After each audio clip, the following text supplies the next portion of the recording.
There is one sentence, only one. And when you finally speak it, when you truly feel it, when it rises from a place deep within you where it no longer sounds like a question, a request, or a desperate attempt to be understood, everything begins to shift. Not because those words are some kind of spell, not because the sentence itself carries some mysterious force. It changes everything because the person saying it has finally become someone the narcissist in their life never expected to meet. Someone they never planned for. Someone they spent so much time trying to weaken, piece by piece, slowly taking away confidence, identity, and self-trust, hoping that eventually there would be nothing left to challenge them. But they were wrong. They failed. That sentence is coming, but before you hear it, there is something you need to understand. Something that perhaps no one explained to you with enough honesty, enough clarity, or enough compassion for what you actually experienced. What happened to you was not simply a difficult relationship. It was not just a misunderstanding between two people. It was not only poor communication, different personalities,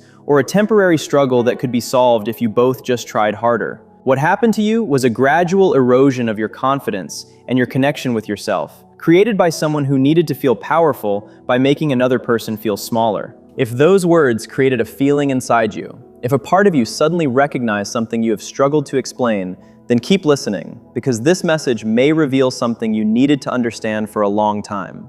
Now, let's look at what a narcissist truly fears, because many people misunderstand this completely. Most people believe a narcissist is afraid of being exposed. They think that if they tell enough people, collect enough proof, reveal enough moments, or finally show others what happened behind closed doors, the narcissist will lose their power. Many believe the narcissist fears confrontation. They assume that if they finally stop staying quiet, stop accepting the disrespect, and respond with the same intensity they have endured for years, the narcissist will finally surrender. But the truth goes much deeper than that.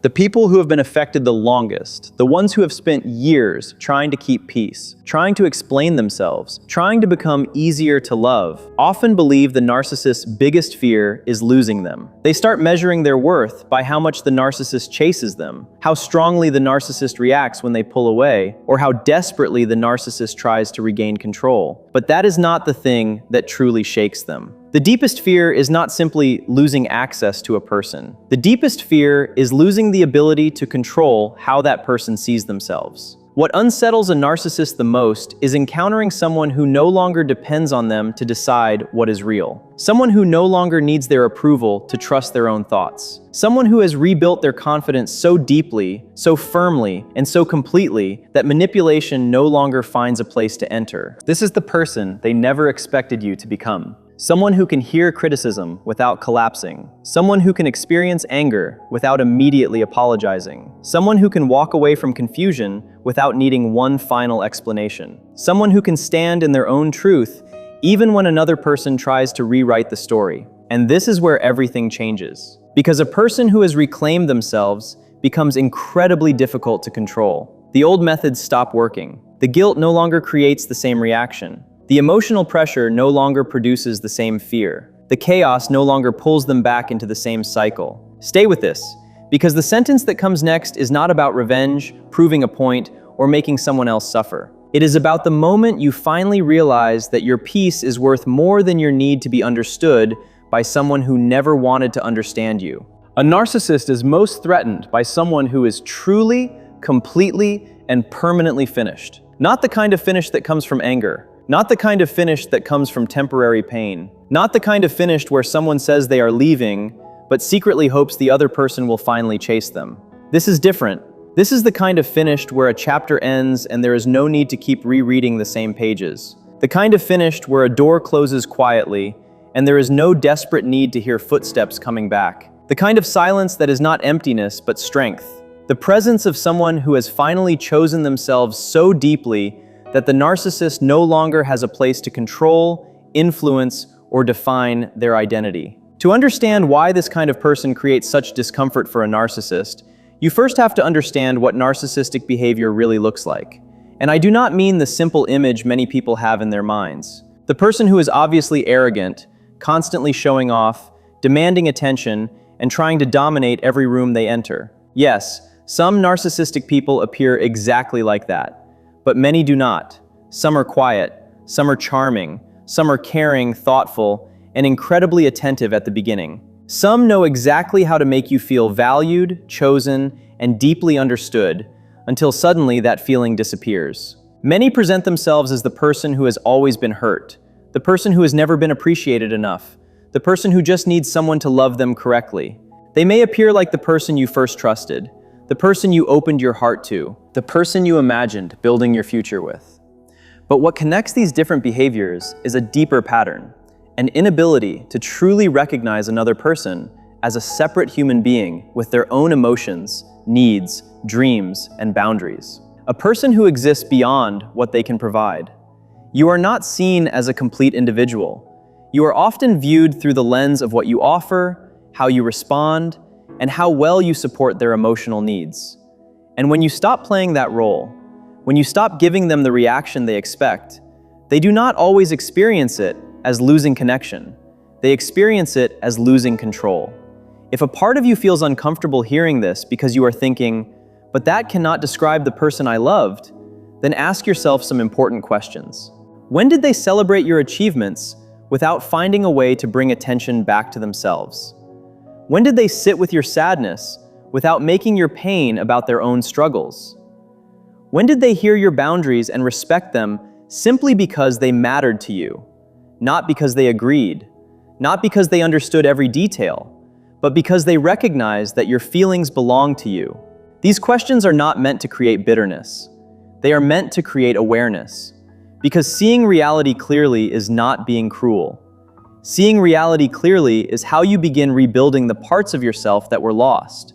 The process of narcissistic control usually does not happen all at once. It develops slowly. It often begins with intense connection, with a feeling that someone finally sees you in a way no one else ever has. They mirror your values. They reflect your interests. They seem to understand your struggles, your fears, and your deepest emotional wounds. The connection can feel almost impossible to explain. And sometimes, this behavior is not always a planned strategy. Many people with narcissistic traits may genuinely believe the version of themselves they are showing in those early moments. The painful reality is that the person you connected with may have been a version created through your own hopes, your own needs, and the image they presented to gain closeness. You may have fallen in love with the reflection of what you believed was possible. Then, when that image started breaking apart, when the colder side appeared, when the dismissive comments, emotional distance, and confusing behavior started showing up, your mind tried to protect the original story. It said,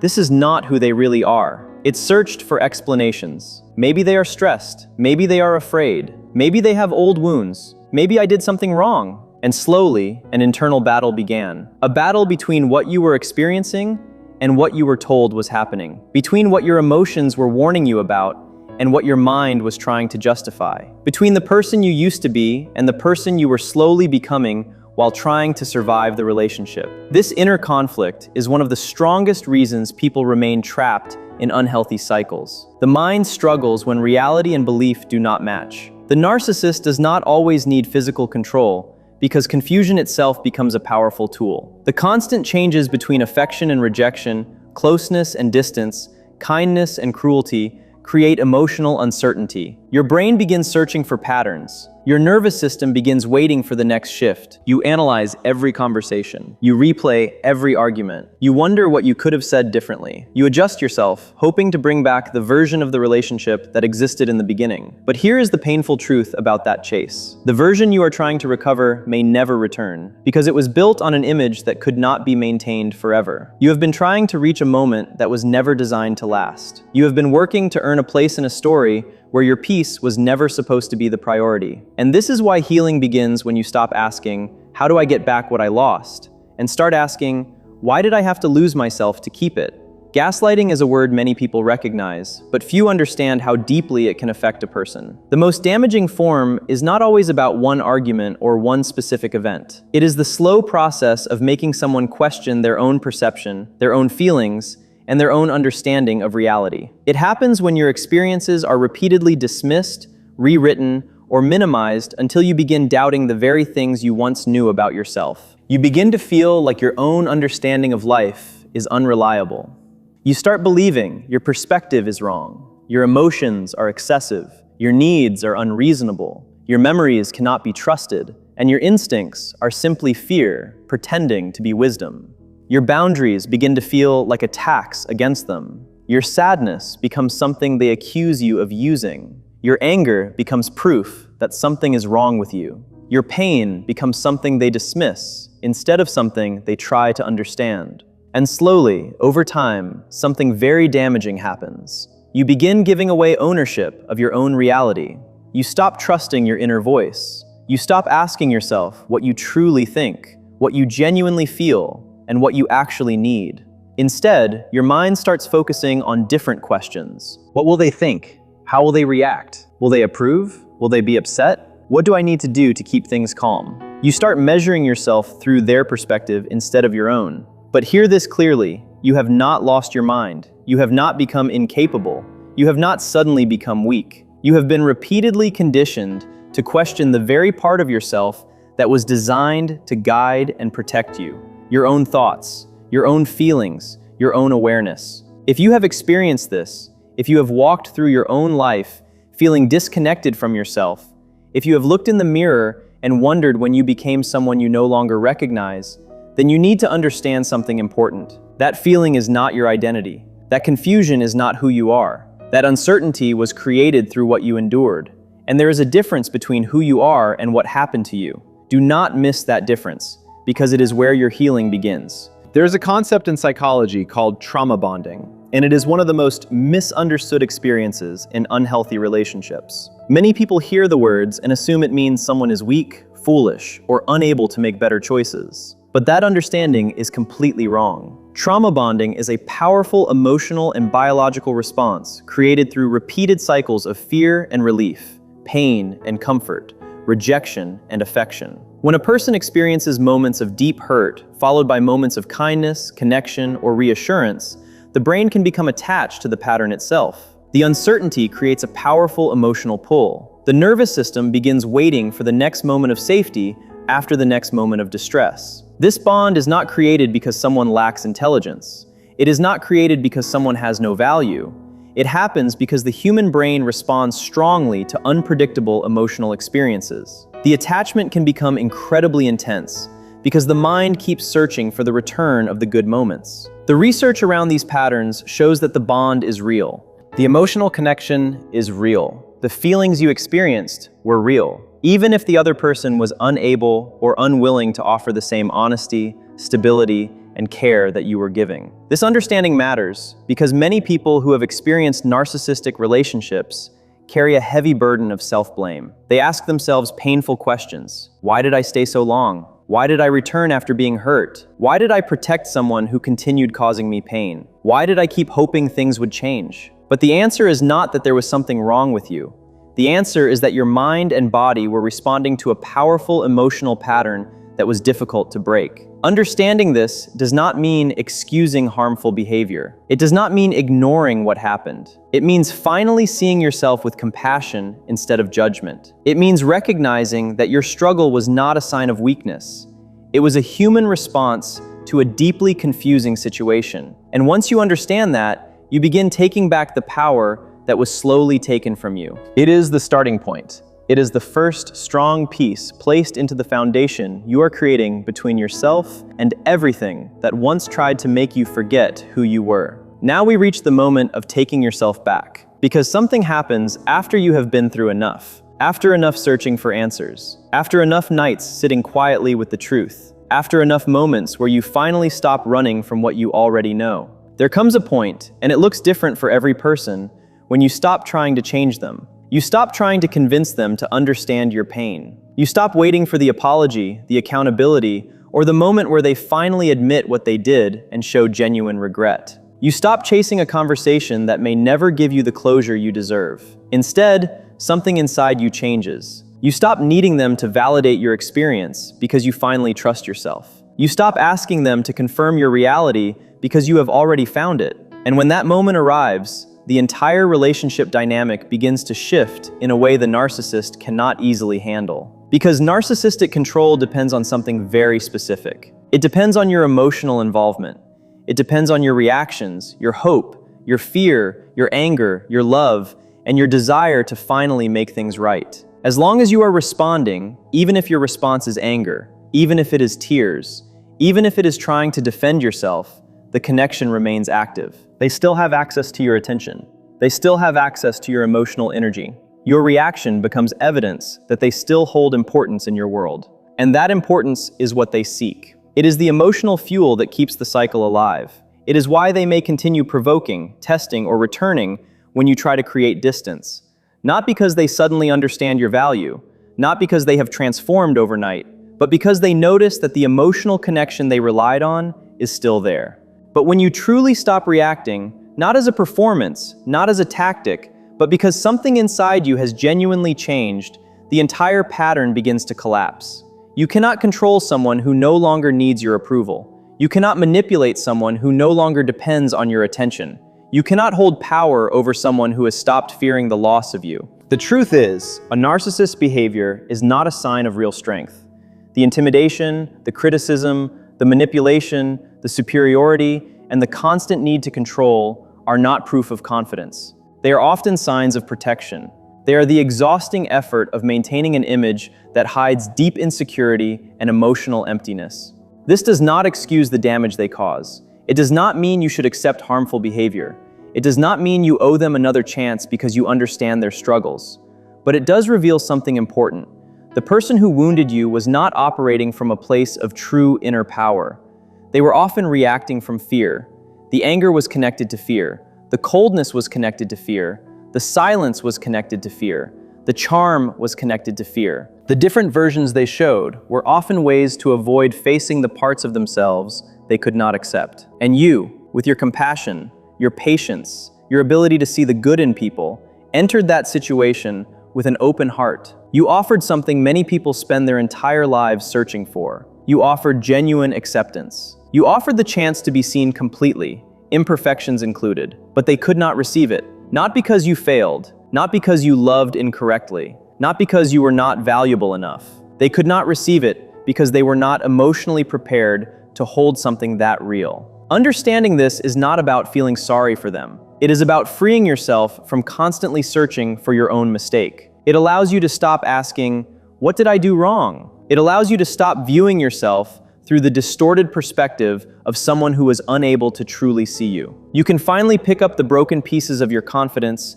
and rebuild them, not as evidence of damage, but as proof of survival. Every piece you recover becomes a reminder that something inside you remained alive, even during the moments when you felt completely lost. Now we arrive at the sentence. And notice something important about this journey. We did not reach this moment through revenge. We did not reach it through trying to hurt them back. We did not reach it through creating a perfect confrontation or finding the perfect words to make them finally understand. We reached it through awareness, through honesty, through the slow and difficult process of seeing yourself clearly again. Because that is the only place this sentence has real power. If it comes from anger, it is still connected to them. If it comes from pain, it is still carrying a wound. If it comes from a strategy to get a reaction, it is still part of the same cycle. But when it comes from genuine peace, from a place inside you that no longer needs anything from the person who hurt you, then it becomes something completely different. The sentence is this: I no longer need anything from you. 5 simple words, or whatever version of those words feels true in your own voice. Said without anger, said without bitterness, said without secretly hoping they finally change. Said from a place of complete emotional freedom. Not, I am finished with you, because that still shows they had the power to create the ending. Not, I hate you, because hatred is still an emotional attachment. Not even, I forgive you, because forgiveness does not need to be performed for another person. True forgiveness, when it happens quietly within you. It belongs to your healing, not their approval. I no longer need anything from you. Those words carry a different kind of energy, and when a narcissist hears them, they may experience something they deeply fear, becoming truly irrelevant. Not rejected in a dramatic way that they can twist into a story. Not abandoned in a way that allows them to become the victim. Not pushed away with anger that proves you still care. But simply unnecessary. Quietly. Completely. Permanently. You become someone they cannot easily control anymore. Someone without an emotional wound they can repeatedly touch. Someone without a desperate hope they can use as a way back in. Someone without a fear they can activate whenever they want your attention. You become a person who has seen the entire picture and chosen peace over the endless struggle. And the most powerful part is this: you do not walk away filled with hatred. You walk away with understanding. You walk away knowing your value does not depend on whether someone else was capable of recognizing it. The people who truly recover from narcissistic abuse are not people who become cold. They are not people who stop caring. They are not people who build walls around their hearts forever. They become wiser. They become more aware. They learn the difference between love that gives life and love that slowly takes pieces of them away. They learn the difference between someone who reflects their desires and someone who genuinely respects their existence. They develop a quiet strength, not arrogance, not hardness, not the need to prove anything, just the calm confidence of someone who has walked through emotional darkness and discovered that they were still there, still standing, still valuable, still worthy of real love. You are not someone waiting for another person to save you. You never were. You are someone who survived something that tried to convince you that you were powerless. Your empathy was not the problem. Your ability to love deeply was not the problem. Your willingness to believe in someone was not the problem. Those qualities are part of what makes you human. Someone who cannot create that kind of depth within themselves may try to take it from someone who has it. They may try to dim your confidence. They may try to make you question your own light. But they could not erase it. They could not destroy it. They could not take away the part of you that was always there, waiting for the moment you finally came back to yourself.